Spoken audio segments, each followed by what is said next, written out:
Selamat siang untuk kita semuanya. Saya Angelina Naomi Christina Sinaga, NIM 12S18035, akan mempresentasikan tentang Single Responsibility Principle pada manajemen laboratorium dari topik kelompok 4. Single Responsibility Principle. Prinsip ini menjelaskan tentang di mana kelas hanya punya satu alasan untuk berubah karena hanya memiliki satu tugas. Dalam prinsip ini juga, kelas punya serangkaian tugas yang terkait. Contohnya sistem pernapasan, yaitu perubahan O2 menjadi CO2. Nah, kapan perubahan itu diperlukan? Yang pertama, saat yang mempengaruhi bagian tertentu dari sistem. Semakin sedikit yang terpengaruhi, maka semakin baik sistem tersebut. Yang kedua, saat kelas menangani terlalu banyak hal atau tugas. Saat-saat tersebutlah perubahan diperlukan pada Single Responsibility Principle berikut. Contohnya diambil dari desain kelas diagram manajemen laboratorium dari topik proyek kelompok 4. Nah, di sini terdapat 4 kelas, yaitu laboran, transaksi, mahasiswa, dan alat laboratorium. Di mana laboran dapat memiliki hubungan terhadap transaksi, yaitu one-to-many. Laboran terhadap laboratorium memiliki hubungan one-to-many. Alat laboratorium kepada transaksi memiliki hubungan one-to-many. Alat laboratorium kepada mahasiswa memiliki hubungan many-to-one, sedangkan transaksi kepada mahasiswa memiliki hubungan many-to-one.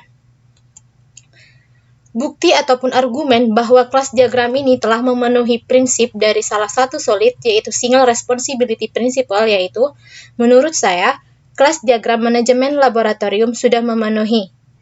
Karena tiap kelas memiliki tugasnya masing-masing, atau memiliki connected responsibility-nya. Hal ini ditandai dengan beberapa contoh use case skenario berikut. Yang pertama yaitu use case skenario mendata alat laboratorium. Saat mendata alat laboratorium, dilakukan oleh laboran. Nah, pada saat mendata ini, pada kelas mendata alat laboratorium, yang diperlukan adalah hasil akhir, yaitu laboran berhasil mendata alat laboratorium tersebut.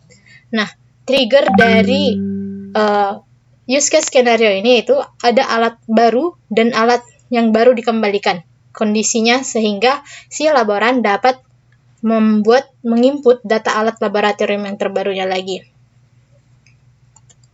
Selanjutnya, use case skenario melihat data alat laboratorium. Pada use case ini, mahasiswa akan berhasil melihat data alat laboratorium. Kelas ini hanya memiliki satu tugas, di mana mahasiswa akan berhasil melihat data alat laboratorium, sama halnya dengan use case sebelumnya. Selanjutnya, use case skenario membuat laporan. Pada saat pembuat laporan, dilakukan oleh laboran. Use case ini memenuhi prinsip single responsibility karena pada kelas ini, tujuannya yaitu laboran berhasil membuat laporan yang berisi setiap aktivitas di laboratorium dengan rapi dan terurut. Nah, selanjutnya yaitu use case skenario transaksi peminjaman. Pada proses use case ini, yang berperan ialah mahasiswa dan laboran, di mana tujuan dari kelas ini yaitu transaksi peminjaman alat laboratorium berhasil dilakukan antara kedua pihak. Nah, laboran akan mencatat data dari si mahasiswa, kemudian mahasiswa akan menerima alat laboratorium yang dipinjamnya. Selanjutnya yaitu use case skenario transaksi pengembalian. Pada use case ini, yang berperan yaitu mahasiswa, sedangkan secondary actor-nya yaitu laboran. Kelas transaksi pengembalian ini memiliki tujuan transaksi pengembalian alat laboratorium berhasil dilakukan. Nah, dalam use case ini, mahasiswa akan membawa alat laboratorium yang telah selesai digunakan dan akan dikembalikan. Maka si laboran akan mengecek kembali kondisi dari si alat laboratorium. Nah, setelah itu dilakukan transaksi pengembalian. Demikianlah hasil dari presentasi saya mengenai single responsibility pada presentasi kali ini. Jika ada kesalahan kata, mohon dimaafkan. Terima kasih.